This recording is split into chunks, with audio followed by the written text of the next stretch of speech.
नमस्कार मंडळी. आज आपण एका खूपच इंटरेस्टिंग ऑप्शन स्ट्रॅटेजीबद्दल बोलणार आहोत, जिचं नाव आहे कॉल रेशो बॅकस्प्रेड. नाव थोडा अवघड वाटेल, पण काळजी करू नका. ही स्ट्रॅटेजी नेमकी काय आहे आणि ती कशी काम करते हे आपण अगदी सोप्या आपल्या मराठी भाषेत समजून घेणार आहोत. पण पुढे जाण्याआधी एक महत्त्वाची गोष्ट. इथे दिलेली सगळी माहिती फक्त आणि फक्त एज्युकेशनल पर्पजसाठी आहे.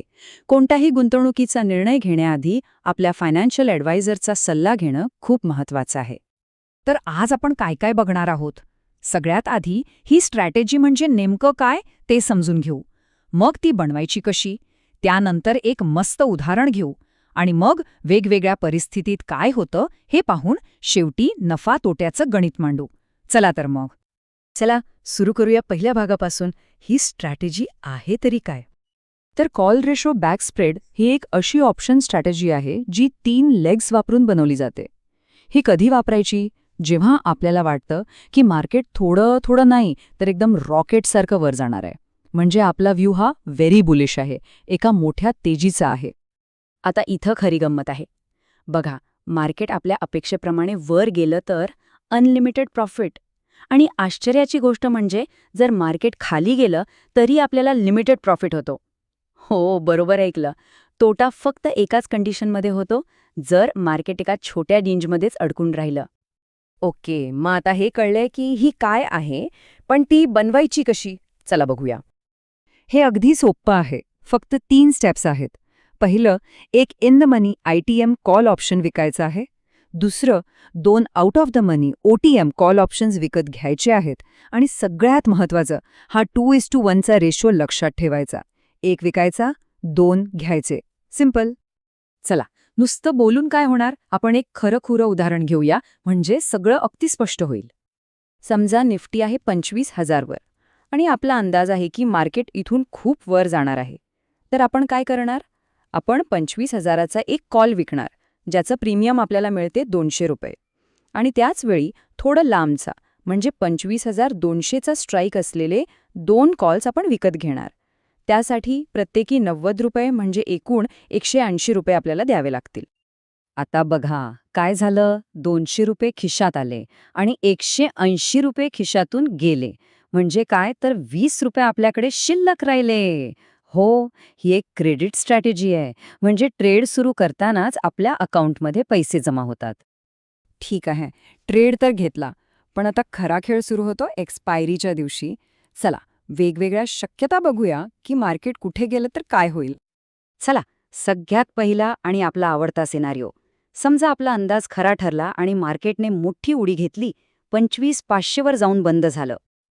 तर आता हिशोब करूया.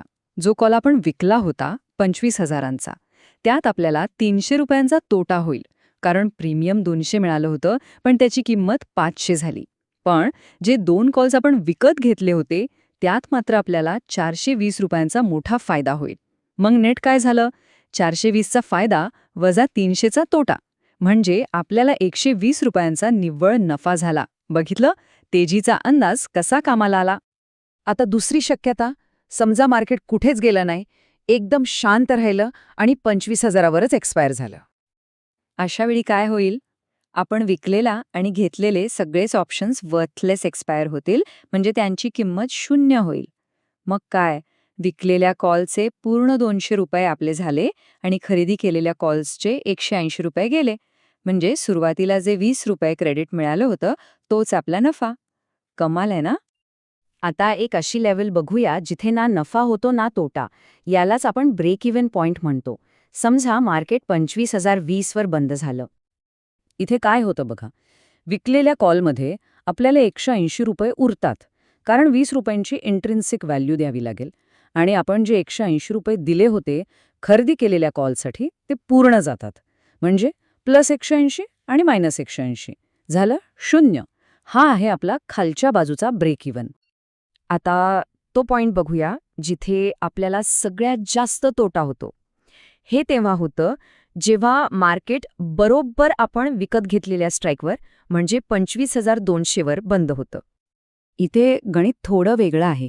आपण जो कॉल विकला होता त्यातले 200 रुपये प्रीमियम पूर्णपणे त्याच्या 200 रुपयांच्या इंट्रिन्सिक व्हॅल्यूमध्ये जातात, त्यामुळे तिथे 0. पण आपण जे 2 कॉल्स विकत घेतले होते त्यांचे 180 रुपये पूर्णपणे बुडतात. म्हणजे आपला जास्तीत जास्त तोटा किती झाला? 180 रुपये. आणि लक्षात घ्या, याच्यापेक्षा जास्त तोटा आपल्याला होऊच शकत नाही. तोटा इथे लॉक झाला आहे. चला अजून एक शेवटचा सिनारिओ बघू.